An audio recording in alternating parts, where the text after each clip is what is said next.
السلام عليكم ورحمة الله وبركاته.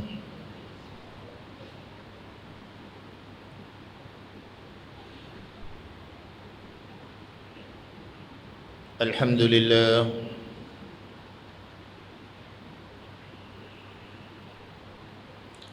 لله رب العالمين، والصلاة والسلام على سيد الأنبياء والمرسلين وعلى آله وصحبه أجمعين.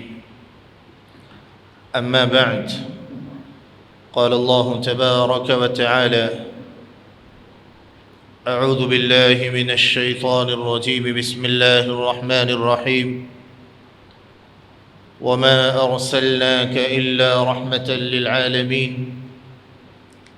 وقال تعالى: إنا كفيناك المستهزئين.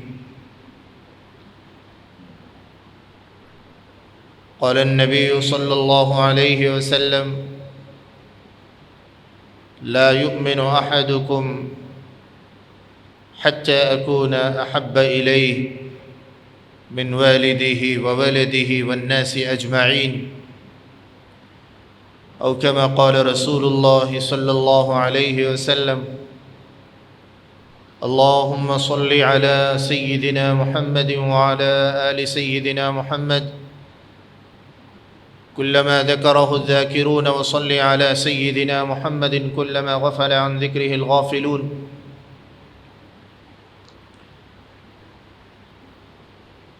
قابل قدر بزرگان محترم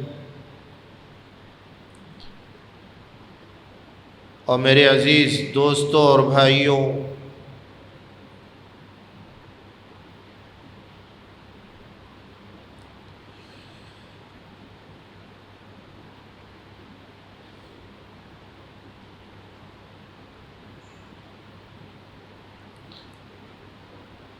ماہ ربیع الاول چل رہا ہے۔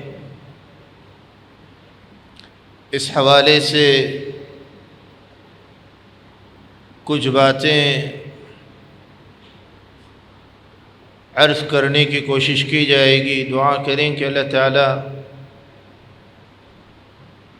حق بولنے اور حق پر جمے رہنے کی توفیق عطا فرمائے۔ یہ مہینہ اسلامی اعتبار سے ربیع الاول بہار والا مہینہ ہے۔ بے شمار رحمتیں اور برکتیں اس ماہ مبارک میں نازل ہوتی ہیں۔ یہی وہ مہینہ ہے جس مہینے میں امام الانبیاء، تاجدار بطحہ، خاتم النبیین سیدنا محمد الرسول اللہ صلی اللہ علیہ وآلہ وسلم کی ولادت باسعادت ہوئی۔ اللہ کا شکر بجا لائیں کہ مجھے اور آپ کو اللہ رب العزت نے مسلمان بنایا ہے، ایمان والا بنایا ہے۔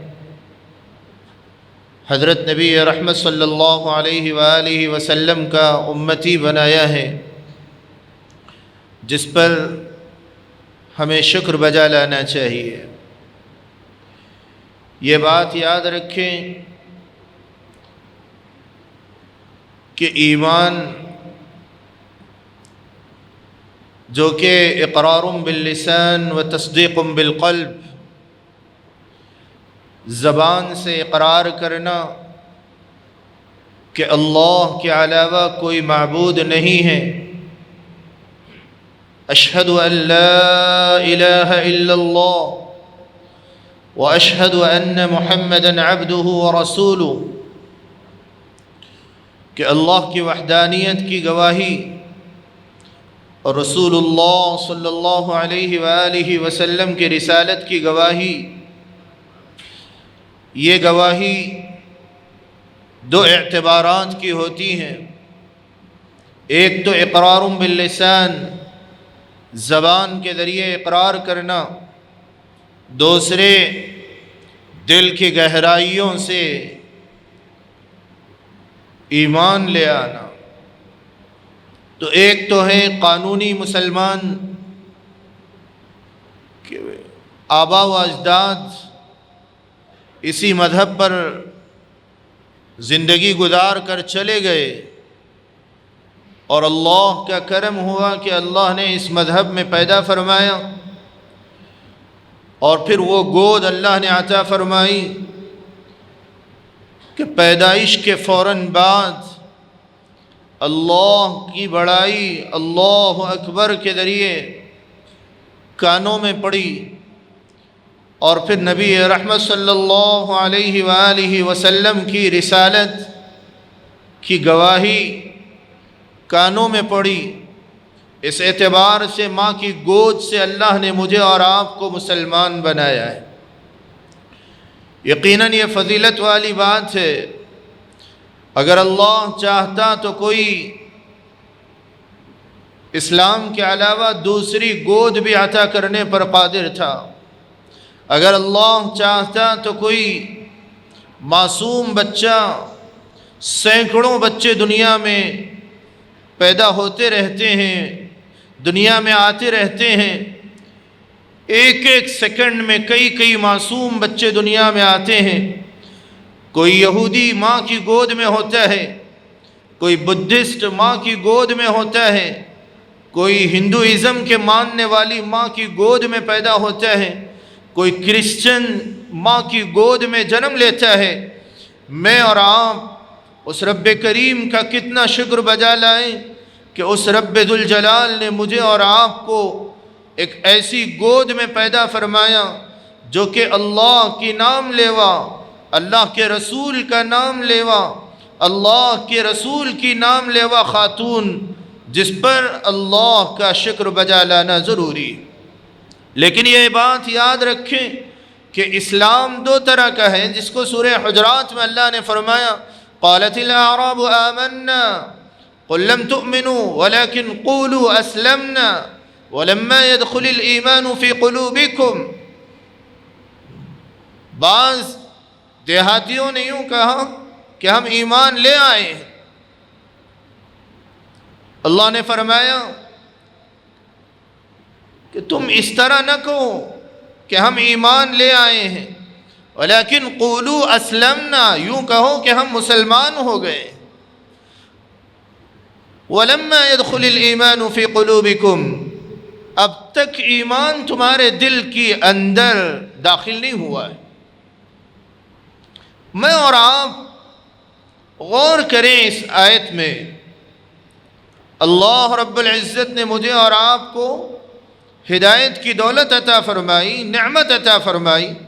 نبی رحمت صلی اللہ علیہ وآلہ وسلم کہ ایک وہ روایت کہ جس کو حضرت عمرو بن العاص رضی اللہ عنہ نے، عبداللہ ابن عمرو بن العاص رضی اللہ عنہ نے روایت کیا ہے کہ لا يؤمن احدكم حتى يكون هواه تبعا لما جئت به، کہ تم میں کوئی اس وقت تک مومن نہیں ہو سکتا جب تک کہ اس کی تمام تر خواہشات میری لائی ہوئی شریعت کے تابع نہ ہو جائے۔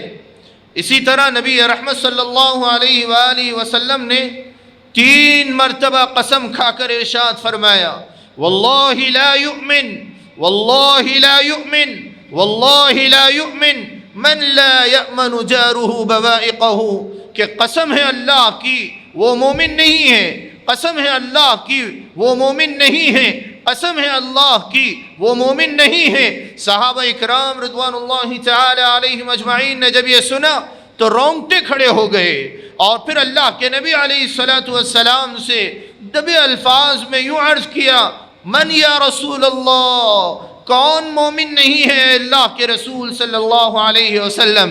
نبی رحمت صلی اللہ علیہ وآلہ وسلم نے ارشاد فرمایا کہ وہ مومن نہیں ہے کہ جس کی شرارتوں سے اس کے پڑوسی محفوظ نہ رہے،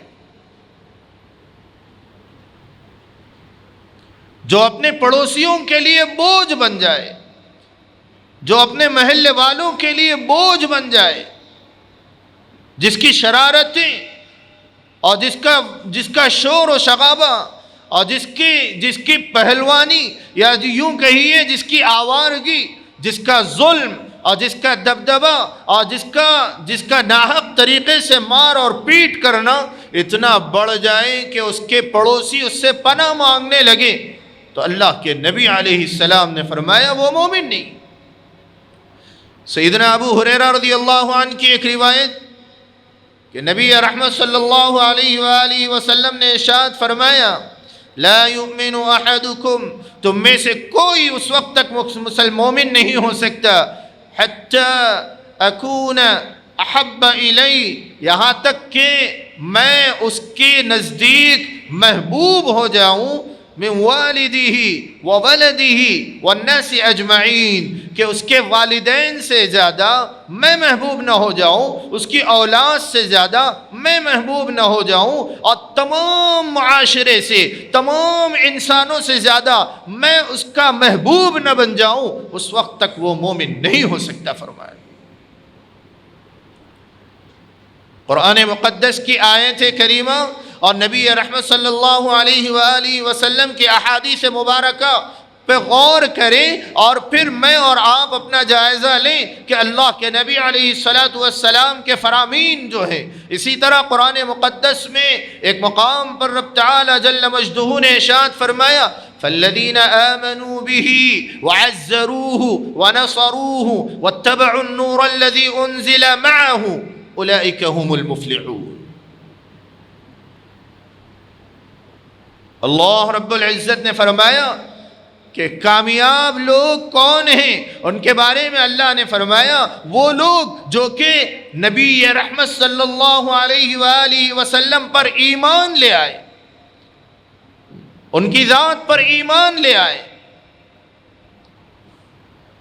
وعزروہ، اور ان کی توقیر کریں، ان کی عظمت کو اپنے دل میں پیدا کریں، ان کا احترام کریں، وَنَصَرُوهُ، اور ان کی مدد کرے، ان کی نصرت کرے،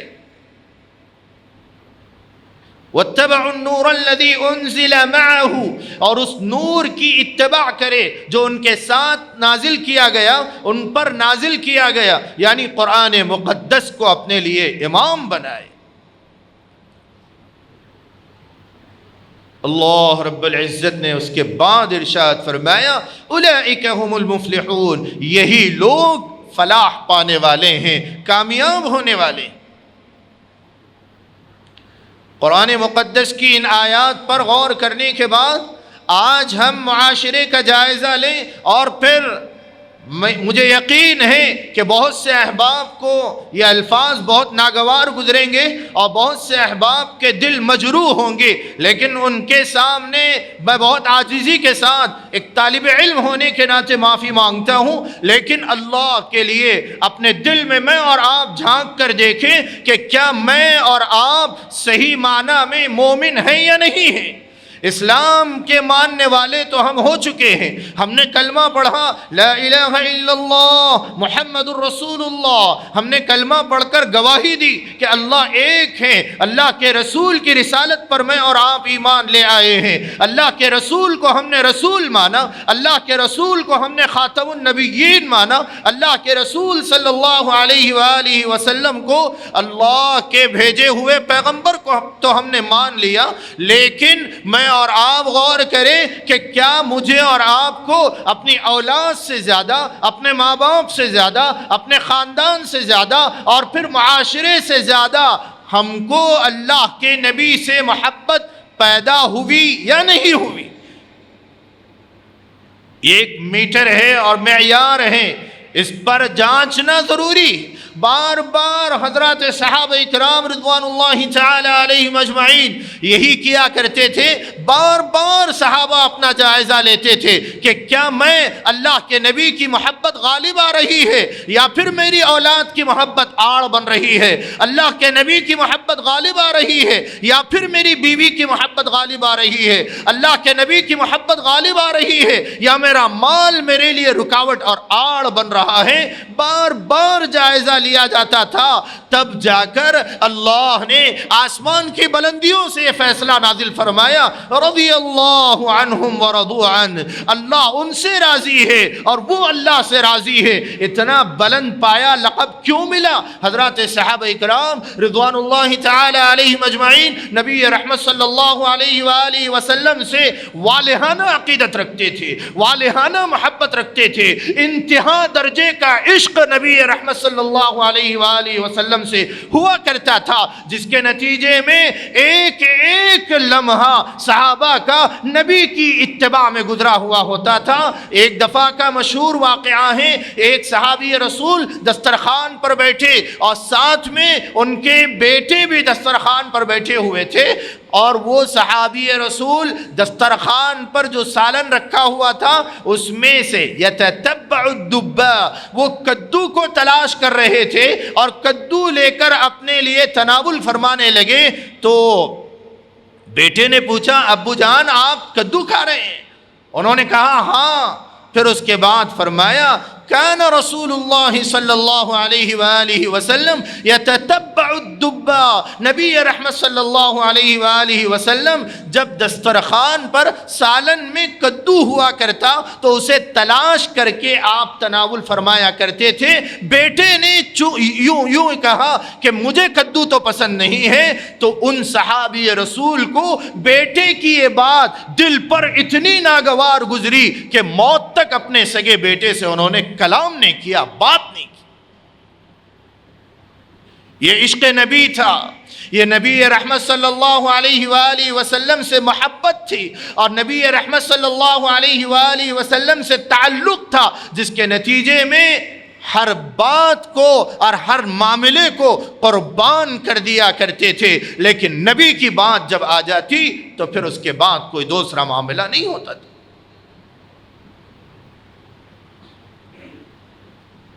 قرآن مقدس میں اللہ رب العزت نے فرمایا، یا ایہا الذین آمنوا لا ترفعوا اصواتکم فوق صوت النبی، اے ایمان والو اپنی آواز کو نبی کی آواز کے سامنے بلند نہ کرو۔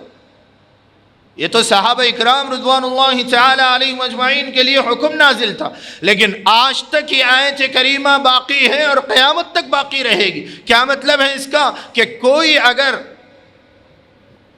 یوں کہہ دے کہ بھائی یہ سنت کے خلاف عمل ہے اور یہ نبی کی پسندیدہ عمل نہیں ہے اور یہ لباس نبی کا پسندیدہ لباس نہیں ہے اور یہ غذا نبی کی پسندیدہ غذا نہیں ہے، لوگ آج بڑی آسانی کے ساتھ میں مذاق اڑانے لگتے ہیں۔ ارے جائیے آپ اپنا کام کریے، العیاذ باللہ۔ قسم کھا کے کہتا ہوں کہ انہیں اپنے ایمان کا جائزہ لینا چاہیے، انہیں پھر سے غور کرنا چاہیے کہ میرا ایمان تو ان جملوں کے ساتھ رخصت نہیں ہو رہا ہے۔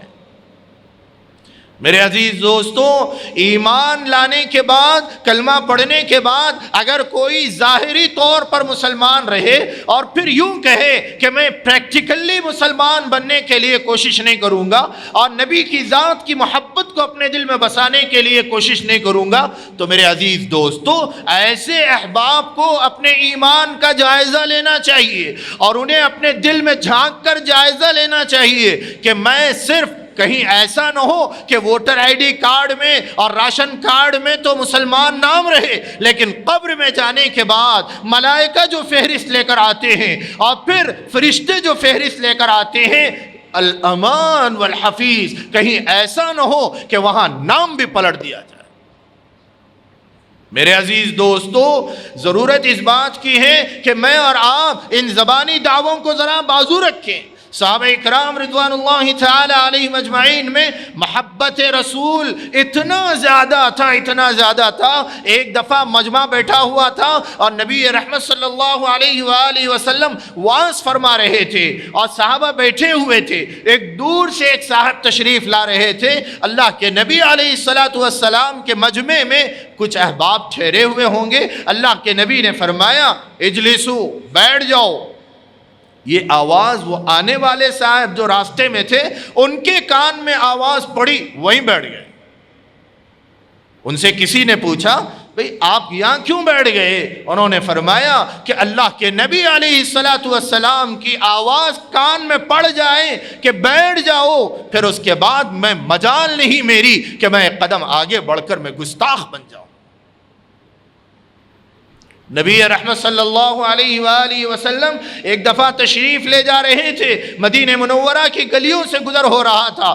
آقا دو عالم صلی اللہ علیہ وآلہ وسلم نے ایک مکان پر آپ کی نگاہ پڑی جو گنبد نما تھا اور تھوڑا سا نقش و نگار اس مکان پر تھا. نبی رحمت صلی اللہ علیہ وآلہ وسلم نے ناراضگی کے ساتھ میں پوچھا کہ یہ کس کا مکان ہے؟ اور پھر اس کے بعد آقا وہاں سے گزر گئے.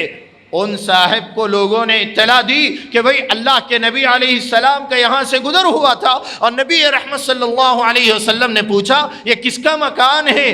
تو اللہ کے نبی علیہ السلام کے رخ مبارک پر ناراضگی کے آثار نظر آ رہے تھے. فوراً وہ صاحب گئے اور کپ کپاتے ہاتھوں سے اپنے مکان کو انہوں زمین کے برابر کر دیا. انہوں نے پورے مکان کو گرا دیا اور جا کر اللہ کے نبی علیہ السلام کی خدمت میں یہ بات عرض بھی نہیں کی. چند دنوں کے بعد پھر سے نبی رحمت صلی اللہ علیہ وآلہ وسلم کا گزر وہاں سے ہوا. آقا دو عالم صلی اللہ علیہ وسلم نے پوچھا کہ بھئی کیا بات ہے، وہ مکان نظر نہیں آ رہا؟ صحابہ نے فرمایا یا رسول اللہ، جب آپ کے اس عاشق کو پتہ چلا، جب اس صحابی کو پتہ چلا، انہوں نے اس مکان کو زمین بوس کر دیا. نبی رحمت صلی اللہ علیہ وآلہ وسلم نے انہیں بلایا اور بلا کر سارا معاملہ دریافت کیا. انہوں نے فرمایا یا رسول اللہ، جس مکان پر آپ کی ناراضگی کی نگاہ پڑ چکی ہو وہ مکان میں جا کر میں کیسے زندگی بسر کر سکتا ہوں؟ اسی طرح ایک صاحب مسجد نبوی میں ایک دفعہ تشریف لائے اور پھر بہت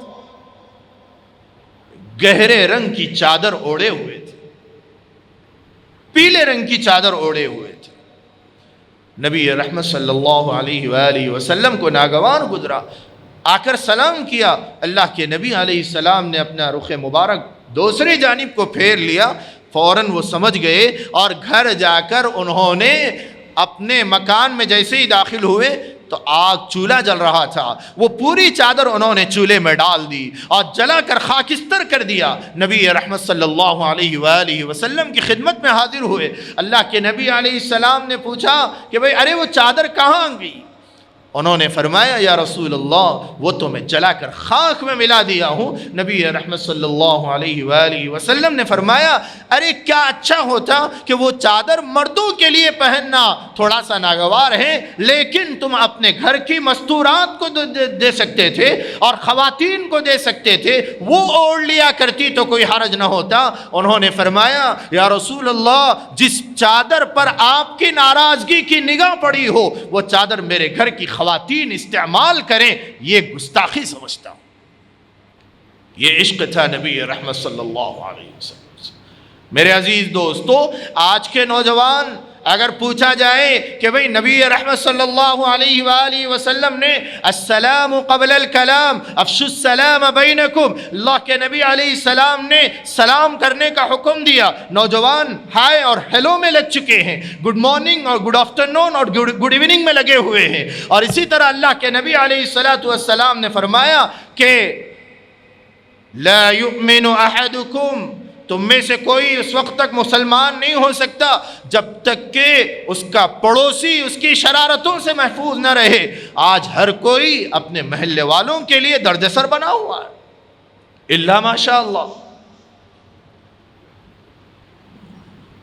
ظلم و ستم محلوں میں آباد ہوتا جا رہا ہے، مسلم بستیوں میں مسلم بستیوں میں ظلم بڑھتا جا رہا ہے، عداوتیں بڑھتی جا رہی ہے، دشمنیاں بڑھتی جا رہی ہے، قتل کے واقعات بڑھتے چلے جا رہے ہیں۔ اتنا ہی نہیں، نبی رحمت صلی اللہ علیہ وآلہ وسلم نے شراب پینے کو حرام قرار دیا، اور آج کے نوجوان شراب میں مست پڑے ہوئے نظر آ رہے ہیں، طرح طرح سے نشے میں لگے ہوئے ہیں۔ نبی رحمت صلی اللہ علیہ وآلہ وسلم نے فرمایا الکذب ینقص الرزق، جھوٹ رزق کو روک دیتا ہے۔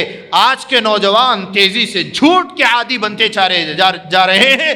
نبی رحمت صلی اللہ علیہ وآلہ وسلم نے فرمایا الغناء ينبت النفاق فی القلب، گانا دل میں نفاق کو بڑھاتا ہے، ایمان کو کمزور کرتا ہے۔ آج کے نوجوان گانوں کے شوقین بنتے چلے جا رہے ہیں۔ نبی رحمت صلی اللہ علیہ وآلہ وسلم نے فرمایا من غش فلیس منا، جو دھوکے باز ہو وہ ہم میں سے نہیں ہے۔ آج مسلمانوں میں دھوکہ بڑھتا چلا جا رہا ہے، کاروبار میں دھوکہ ہے، بزنس میں دھوکہ ہے، آفیسز میں دھوکہ ہے، معاملات میں دھوکہ ہے، لین دین میں دھوکہ ہے۔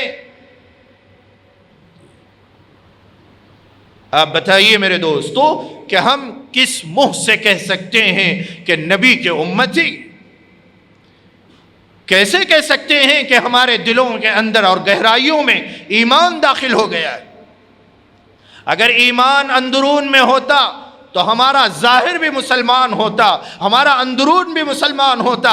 اگر ہمارے دل میں اور دل کی گہرائیوں میں اللہ کے نبی کی محبت ہوا کرتی تو ہم اللہ کے نبی کی سنتوں پر عمل کرنے والے ہوتے، داڑھی رکھنے والے ہوتے، اور پھر اللہ کے نبی علیہ السلام کی ایک ایک سنت پر عمل کرنے والے ہوتے۔ اور اگر اللہ کے نبی علیہ السلام سے محبت ہوتی تو قرآن پاک کی تلاوت سے ہمارے گھر زندہ اور آباد رہا کرتے تھے۔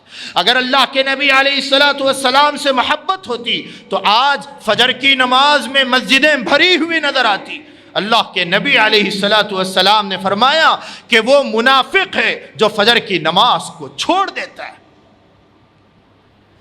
اگر اللہ کے نبی علیہ السلام سے محبت ہوتی تو ہمارا دل سخی ہوتا اور ہم مجبوروں کی مدد کرنے والے ہوتے، بیواؤں کی مدد کرنے والے ہوتے، کمزوروں کی مدد کرنے والے ہوتے، اور بے آسراؤں کا آسرا بننے کے لیے ہم ہمارے قدموں کو آگے بڑھاتے، ہمارا مال لگاتے، ہماری جان لگاتے۔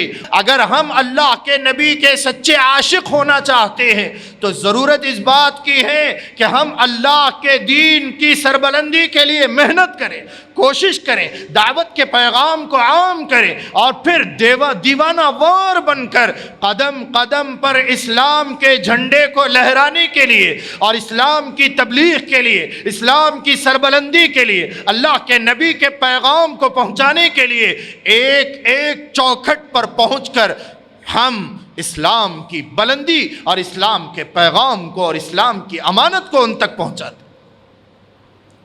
مسلمان یہ نہیں ہے کہ صرف اپنی ذات کے حد تک ہم مسلمان رہ جائیں، جی میں آیا نماز پڑھ لیں، جی میں آیا قرآن پڑھ لیں، رمضان آیا تو ہاتھوں میں پارے نظر آئیں، کوئی مر جائیں تو ہاتھوں میں پارے نظر آئیں، یا پھر فاتحہ خوانی کے موقع پر کسی ملصاب کا یا کسی ملا کا انتظار کرنے لگے۔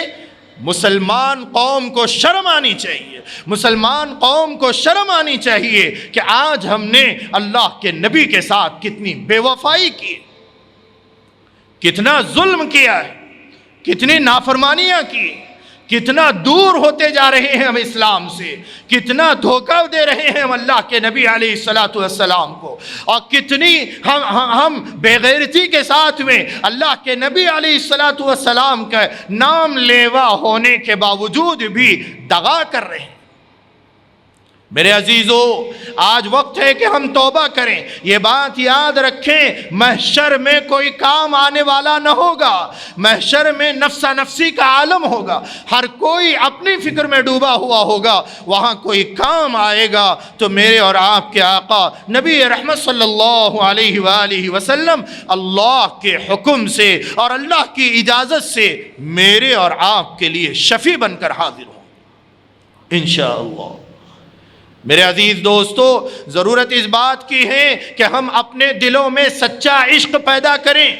جھنڈیوں کو لہرا کر نام محمد کی توہین کرنا اور اپنے جھنڈوں کو لہرا کر زمین کے آگے لگا دینا اور سڑکوں پر ان جھنڈوں کو ڈال دینا اور کلمہ طیبہ کی توہین کرنا اور پھر جگہ جگہ نعرے بازی کرنا، اور پھر رائڈرز آ رہے ہیں طرح طرح کے۔ ابھی کچھ دیر پہلے ایک نوجوان نے اپنے اسٹیٹس پہ رکھا ہے کہ بھئی بائک کے ذریعے سے جھنڈا بھی لگا ہوا ہے اور پھر پیچھے کا ٹائر مکمل اٹھا ہوا ہے اور سڑک پر اوروں کو تکلیف دینے کے لیے میلاد النبی کا جشن منا رہا ہے۔ واہ مسلمان، واہ میرے عزیزو، آج ان بے وفائیوں کے نتیجے میں طرح طرح سے آج نبی رحمت صلی اللہ علیہ وآلہ وسلم کی شان اقدس میں گستاخیاں کرنے کے لیے لوگ آگے بڑھ رہے ہیں، اور پھر گستاخی کرنے کی جرت کر پا رہے ہیں۔ اگر ہمارے اندر سچا عشق ہوتا، سچی محبت ہوتی، سچی وفاداری ہوتی، سچی اتباع ہوتی، سنتوں کی غلامی ہوتی، تو پھر دنیا کی کوئی طاقت اللہ کے نبی علیہ السلام کی شان اقدس میں منہ کھولنے کی جرت نہ کر پاتی۔ لیکن آج فرانس کا معاملہ آپ کے اور ہمارے آنکھوں کے سامنے، اس ظالم اور بدبخت اور منحوس پریزیڈنٹ نے نبی رحمت صلی اللہ علیہ وآلہ وسلم کی شان اقدس میں گستاخی کرنے والے کی تائید کی ہے، اور یوں کہا کہ بھئی یہ تو فریڈم کنٹری ہے اور یہاں پر ہر ایک کو بولنے کا حق ہے۔ ایسے بولنے والوں پر لعنت ہے، اور ایسے بولنے والوں پر اللہ کی لعنت برسے، اور ایسے بولنے والوں پر اللہ کی پھٹکار برسے اور اللہ کا غضب ٹوٹے، اور پھر ان کارٹون بنانے والے اور ان تحریروں کو لکھنے والے، ان میگزینز میں نبی کی شان میں گستاخی کرنے والے جو قلم چلتے ہیں، اللہ سے دعا ہے کہ اللہ ان قلموں کو تباہ کر دے، اور اللہ سے دعا ہے کہ اللہ ان کی زندگیوں میں ان کو ایسی عبرتناک سزاؤں سے دوچار کرے کہ رہتی دنیا تک کوئی طاقت دنیا کے پھر سے جرم کرنے نہ پائے۔ میرے عزیزو، آج میں اور آپ سچی توبہ کریں، نبی کے ساتھ سچی محبت کریں، اور پھر کثرت سے درود شریف کا اہتمام کریں، اپنے گناہوں پر استغفار کریں، اور اپنے گھرانوں میں سنتوں کو آباد کریں۔ اللہ سے دعا ہے اللہ تعالیٰ مجھے اور آپ کو توفیق عمل نصیب فرمائیں، اور فرانس کے جتنے پروڈکٹس ہیں ان تمام کا بائیکاٹ کرنا یہ آپ کا اور آپ کے نبی یعنی نبی آخر الزمان حضرت محمد عربی صلی اللہ علیہ وآلہ وسلم کی غیرت کی بات ہوگی۔ میں نہیں کہتا کہ آپ بائیکاٹ کریں، آپ کا ضمیر پکارنا چاہیے، آپ کا دل پکارنا چاہیے، آپ کا دل آواز دینا چاہیے کہ کیسے میں ان بدبختوں کی اشیاء کو استعمال کروں جنہوں نے نبی کی شان میں گستاخی کی جرت کی ہے۔ اللہ مجھے اور آپ کو توفیق عمل نصیب فرمائے۔ رب تعالی سچی محبت اور نبی کی ذات اقدس سے سچا تعلق اور سچا عشق نصیب فرمائے۔ رب تعالی ہم سب کو شفاعت کبریٰ نصیب فرمائے۔ آمین۔ وآخر دعوانا ان الحمد للہ رب العالمین۔ سنت ادا فرمائے۔